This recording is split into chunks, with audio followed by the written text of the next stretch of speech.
Завод и музеј Струмица и во текот на 2017 година има во план да продолжи со остварување на повеќе проекти и активности, не само во областа на заштитата на културното наследство, туку и во областа на издавачката дејност на музејот.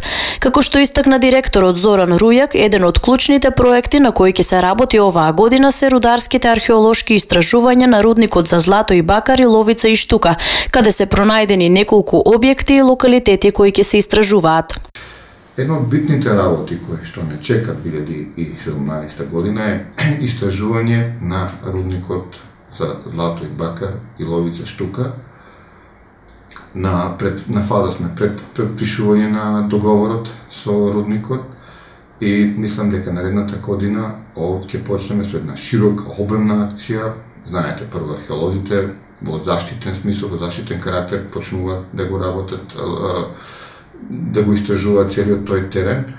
Имаме неколку објекти, односно локалитети дефинирано таму. Оваа година во план е да се работи повеќе и на издавачката дејност на музејот, како што истакна Рујак, ќе биде објавена и публикација по повод 65 години од Завод и музеј Струмица, односно зборник на трудови од поширок карактер.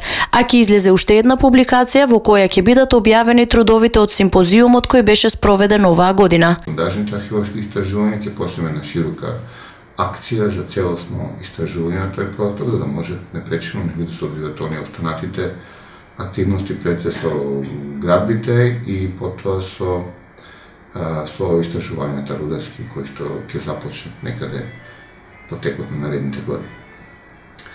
Отприлика ова е повеќето од овие активности кои што Завод и музеј Струмица ги има. Битно е да се спомене дека исто така издавачката дејност на Завод и музеј Струмица ќе продолжи наредната година. Би треба да се појави нова монографија за цареви коли.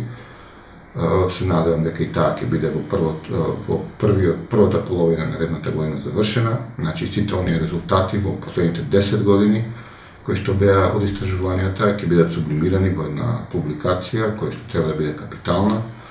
Ќе биде двојазична, македонски и англиски. Рујак истакна дека во текот на 2017 ќе продолжат и истражувањата на локалитетот Црвено поле, кои се уште се недоистражени. Со активностите кои ги спроведува, музејот е една од најопфатните институции во регионот, вели Рујак.